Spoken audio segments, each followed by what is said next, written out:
Yo, what's up guys? Welcome back to the channel in 2021. Happy New Year. It's the first video of the year. Let's start off with a bang. Burning Abyss is back, baby. Of course, since the release in Phantom Rage, Phantom Knight of Turn Scales brought Phantom Knight to a whole new level. This new decklist is heavily inspired by the PK god himself, Joshua Oesters. Link in the description down below for his channel, Joshua's Boosters, where he explains what Phantom Knights do. No, but a lot of the theory of this deck came from him, especially the combos, the end board. So huge shout out to my colleague, if I can call him that, I guess. But yeah, Bandlist just got released 15 weeks ago, it feels like already. But no, Graf and Seer went to 3. A lot of people have been asking me for an updated Phantom Knight Burning Abyss list with more Burning Abyss, because I myself am not a fan of only running Graf, Seer and Libic. So I have a list for you today that features a whole 10 Burning Abyss monsters. Now I can already hear the comment section going, that's not a Burning Abyss list, it's not a... You play like not 20B, it doesn't matter, okay? We are playing Burning Abyss Phantom Knight. Tour Guide also isn't an archetype, so should we call it Phantom Knight, Tour Guide, Wielder, Speed Droid a bit? No, it doesn't matter. This is a Phantom Knight BA decklist. We play multiple Phantom Knights. The goal of the deck is to make a Beatrice. Sometimes, if you can. Yeah, I really like this deck. I went 4-0 with this at the remote local. I've been testing it with friends for a bit as well. I just really love this deck. It's really versatile. It has a very strong going first, very strong going second, with loads of deck cards that I've put in there. Makes it sound like putting in droplets in your deck is so big brain. But no, honestly, this deck is quite viable. It has very good matchups against everything. And yeah, the OTK potential of this deck still goes through the roof. It has spam ability, it makes everything plays through stuff. That's why I like the BAs, because they play through stuff. And yeah, let's just go into the deck profile, show you guys. So yes, Phantom Knights featuring multiple Burning Abyss monsters. For this deck I also have a side deck, and I will include timestamps, so if you are looking for specific parts like main deck, extra deck, side deck, be sure to check the time bar of the video. So, we play triple Tour Guide. This is of course easily the best starter in the deck. Fetching out your Graf, making a Cherubini, and then making a special summoning Seer of the Cherubini and extend further. I will show some combos afterwards as well, to kind of show you guys what you can do with the deck. I play double Graf. This card went to 3. I'm just gonna spoil it already. I only play 2 Seer. You don't want to open these cards. Graf is only good when you open him with another Burning Abyss monster, but Tour Guide is just better. They really brick at 3. You don't want to special them with your effects. You want to use them for your combo. You don't really want to see them. And yeah, overall, I still think that 2 is enough, and it's a good ratio. I don't really play any Burning Abyss at 3, which might seem weird, and it kind of is, I know. But yeah, let's go into the other BAs. Double Libic to help you extend. Double Farfa. I think 3 is too much. Then for the one-offs, I play the 1 Calcap. This can be a Barbar, this can be an Alech. I like the Calcap myself because we are in a more back row orientated format. The last card is a Skarm. Now you might find that extremely weird, and I kind of see where you are coming from. But this is a very slow meta, and this actually comes up so many times. Just summoning this off Graf instead of Seer, or milling this or sending this with Cherubini when you already have all your resources. And adding the Tour Guide for the next play to get a guaranteed OTK. Skarm is definitely still viable. If you don't want to play it, I can definitely get behind that, but I really like it to play it at least at 1. And all the other names are not really necessary. I don't think Barbar is really needed for this format, because this deck is really quick in ending games, so you don't really need a card for time. And yeah, for the rest, as I said, Alec just isn't that good. For the Phantom Knights, we play the 1 Wrecked Gloves. This is definitely something that Joshua got me into, and I now see exactly why. Being able to send either a Fogblade or just any other card is really insane and good, and I should have played this from the start. I play 2 Ancient Cloak now, because I think that you need 2 for the grind game, and it's just nice to have a second one. Then triple Thorn Scales and triple Boots, of course, makes sense. Then I play 3 level 3 extenders, which might seem weird. I play the Terror Top because if you open this, it's just so strong. Takatomork, and it's actually combos quite often with the Levianeer, which is something that you can definitely just chase to go to, which is why I really like these cards. Like if you draw a Terror Top, it's already good. If you draw a Cardmarket, then it's also pretty good because you can just make Levier. I played a one-off Wielder. Now I would like to play more, but I'm already at 41 cards. This is like the part where my Age of Joshua's build are different. Like he plays more extenders, so I play more BAs. The BAs help to extend a little bit more as well. Taking in the one wielder is kind of weird. It comes up sometimes, you know. If you just see it, you just use it. And I don't know, it's not really mandatory, I think, in this build, because you always have extenders with the BAs. So that's a little bit different. It's kind of, you know, up for your own likings. Then I played Triple Ash Blossom as the only hand trap in the deck. I think that this card is specifically there for Virtual World to stop them from playing. Like, I don't really want to play hand traps, but I just really like, you know, having Ash. Because this deck is very good going second, but it like needs a little bit more. Like, it's very difficult to play through like an entire field of cards, and the Ash like makes just enough impact most of the times to, you know, be the small push you need to go second. Then we play Triple Droplets as the spell card. For Virtual World, for VFD, for setting. This card is so versatile in this deck. Sending off a Farva that you added back from Dante with Beatrice. It's just so insane. This is so much disruption. I really like this card. Play Triple Allure. You play Levier, so it doesn't really matter what you banish. And you play so many BAs, it doesn't even matter what you banish. And Turgid is a 3, so it's just free cycling. The one of Rota, of course, every Phantom Knight is a warrior, so it's really nice to get this. Foolish Burial, still playing this to sometimes, you know, get some extra PK fuel going, or get the Libic, or get the Graph, and it's such a very strong card in general. And we play Triple Fuckblade. I discussed with Josh earlier in other videos as well. I really like the Wing because you can only banish Fuckblade once from the grave, and you can banish Wing from the grave as well. So you can send this with Direct Gloves, which I really like. You can send this with the Torn Scales, which I really like. It just helps extending in your first turn. And Wing is overall pretty good because a lot of times you end on an IP. They summon one monster, they attack over IP, you just wing it. You just wing it. It sounds really funny. But you just use Wing, it survives, and then they go into main phase 2 and their battle phase is wasted. So I really like Wing. The last card I play is another card I stole from Joshua. It's the Phantom Ritter der Schattenbrigandin. Just another extender, helps to make IP a lot of times, and it's overall just a pretty strong card. Setting this off Bardiche is really nice, or adding this from Gloves is really nice. It's just the small generic extender that you need to get that IP out. So there is no Dragoon in this deck, which is not something that I took from Joshua.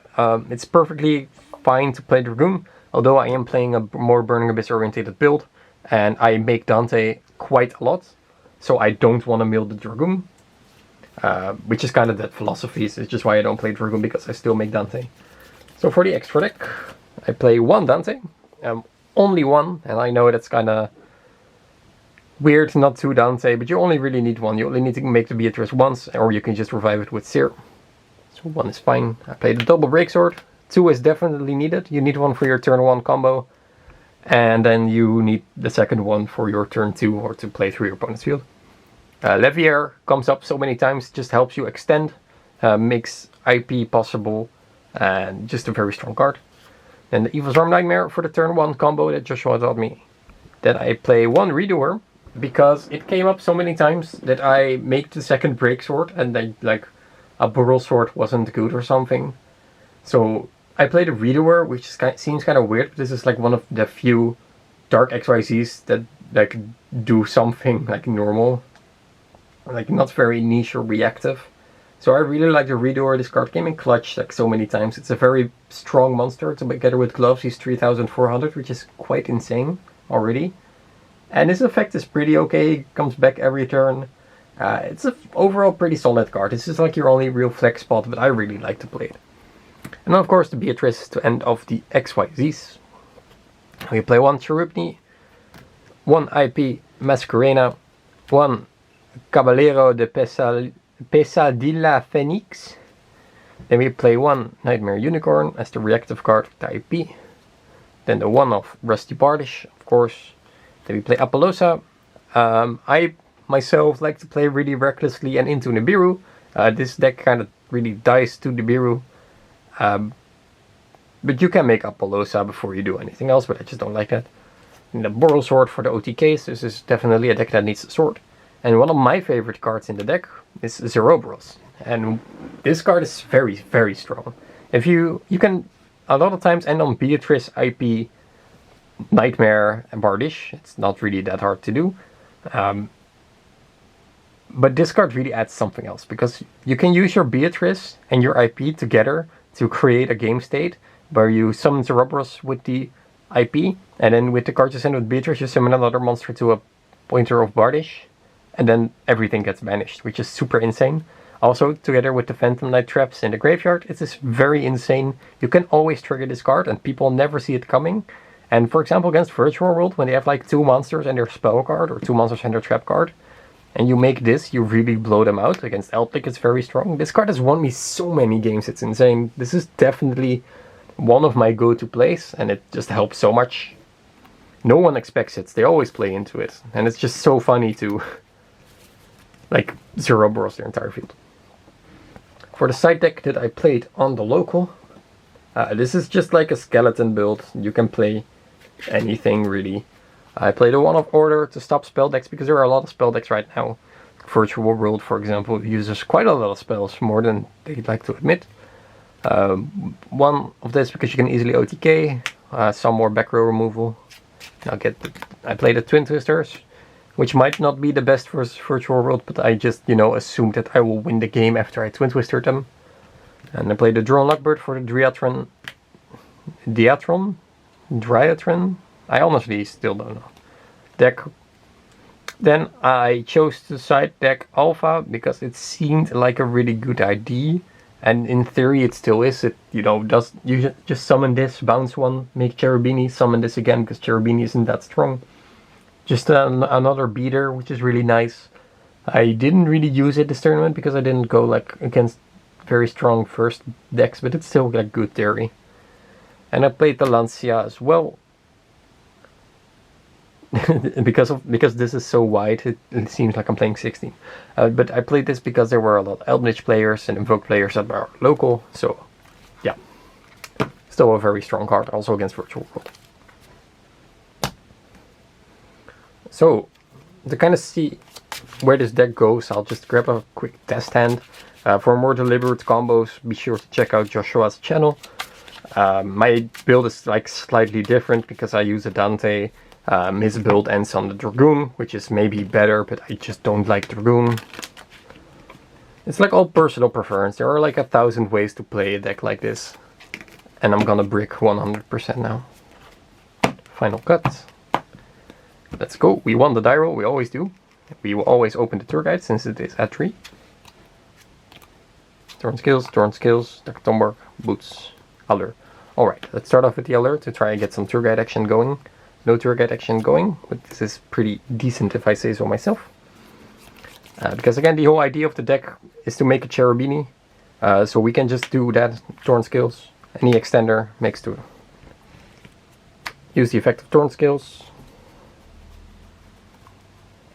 Get some more PK engine going.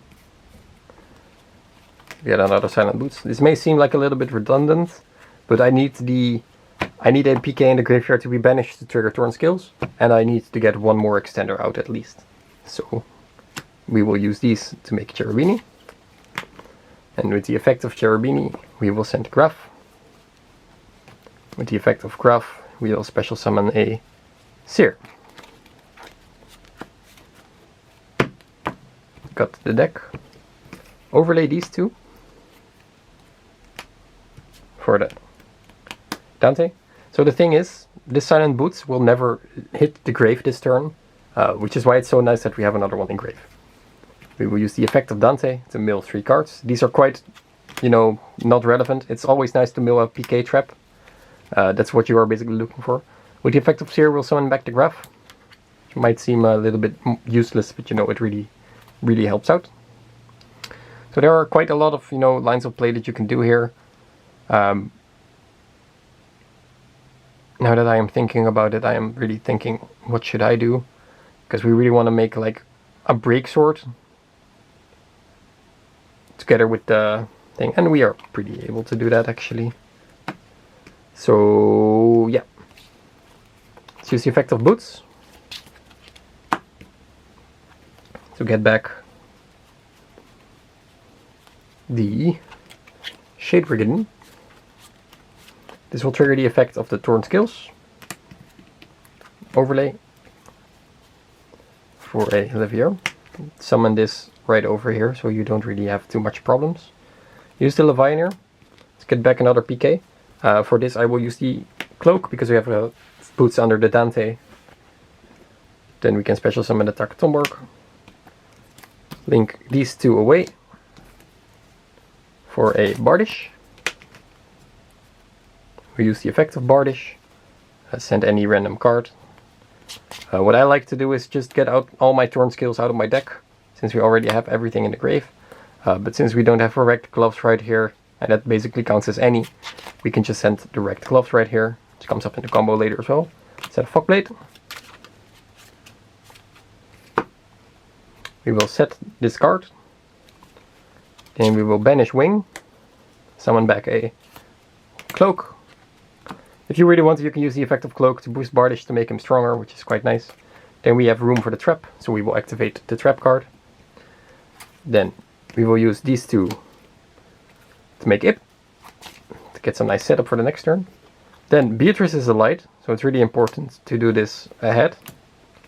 To get the Beatrice out. Overlay these two for Breaksword. Now there's no card on our opponent's side of the field, but the effect of Bardish says that when a Dark XYZ is special summoned to your side of the field, you can destroy one card on the field. So we will destroy the Breaksword.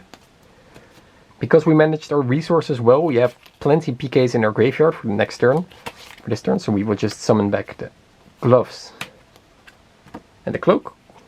Then we will overlay these two, not in the zone that Bardish points to, it's quite important, to make Evil Swarm Nightmare.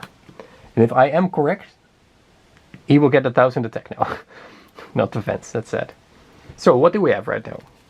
Because there is something that you need to look for. First we have a Beatrice that can help us with many things. We can send a Farfa to disrupt our opponents. We can send a Kelcap in their end phase. We can send a Seer to summon Dante back to get value of the IP. We have IP, of course, which you can make a link for at the moment. We have more materials, of course. We have an Evil Swine Nightmare, and when your opponent special summons a monster, you can detach one material, put that monster face down. But another thing that we have, which is quite decent, is we have the Fogblade set. And you might think Fogblade is very bad, and that's completely true. But what you can do in this situation, for example, versus a deck that Evil Swarm Nightmare isn't that good at, you can use IP Masquerade, chain Fogblade on the Evil Swarm Nightmare, link these two away, Fogblade goes to the grave, and what you then can do is banish the Fogblade, summon back Breaksword, which means that a Dark XYZ was summoned in a zone that Bardish points to. You can destroy one more card on the field in your opponent's turn. So overall, I'm really happy that I got to show this hand, because this deck is like, so most of the times you can just do this. A lot of times you don't have enough extenders for the IP. Sometimes you are kind of messing up and you cannot make the Evil Swarm Nightmare or the Breaksword because you don't have two level 3s. And sometimes you just don't have BA monsters in your hand and you cannot make a Beatrice. So this deck is like really fluent in what it does. You always just chase that Breaksword and to get the Evil Swarm Nightmare going. Because with the PKs you will always have enough engine or fuel to get your engine going in the next turn. So for example, our follow-up right now would be, if our opponent had summoned anything, we could attach one. So we can banish the Cloak, summon the Torn Skills back, special summon Boots, have one more extender. Like, the options are endless. This deck is really hard to play, but really fun to play. And it's super rewarding because boards like these are just very fun. Do keep in mind though that when you end your turn, they will Nibiru you. That's, but you've done some pretty sick things with the cards. So yeah, let's have some after discussion. There are many ways to play this deck. For example, you can use Joshua's deck lists and get a more Phantom Knights featuring extenders combination working. You can play Pure Burning Abyss like Farfa does on stream with the traps. You can put more traps in this, put less traps in this, play Dragoon, don't play Dragoon, play Droplet, play Talons. There were very many iterations of this deck. This is the version that I came up with, centered around BA, but not necessarily focused on the BA. Triple Gruff is just cloggy. It was a meme before, but now it's just true. Together with Seer, it's just, if you draw both of them, it just really sucks. Because you don't really want to see any of them, really. Like Seer at 2 is really nice, because if they remove one Seer, you have another, which is why it's really nice to play 2, and you just don't open it, which is also nice, because you want to get your value out of these cards, and don't have to send Libic to get a BA out of your hand. It's just how the deck really plays out right now. It's a lot of fun, it works, it's definitely a tactic and strategy that you can use. Overall, is this the best deck? Ish. If you open droplets every time, you will win versus virtual roll every time. I haven't really tested other matchups. My local report of Wednesday was round 1 I played against Dinos, which I won. Round 2 I played against Shadow Dogmatica Invoked, which I won. Round 3 I played against Virtual World, which I won. And round 4 I played against Thunder Patrol, which I also won. Pretty diverse meta, you know, really not a lot of strong matchups or weak matchups. It's just kind of in there. But overall the deck performs really well. You only really lose because you are playing this deck not correct. And this is a very difficult deck to play. I make misplays so many times with this deck, and then afterwards I'm like, yeah, I could have just ended on way better stuff. And like sometimes you have a hand where you're like, yeah, no, I cannot do that much. But if you have a tour guide alone, you can just summon Gruff, overlay for Dante, summons here, make IP, Beatrice pass, which is already pretty decent, and you always have the option to do that. So yeah, that's Burning Abyss for you guys. I hope you really liked this video. Are you playing the deck like me, or are you playing it very differently? Be sure to let me know in the comment section down below. And yeah, what are your New Year's resolutions? I don't have any, so I'm just gonna steal yours. Let me know in the comment section down below. We will see you guys in the next video. Bye guys.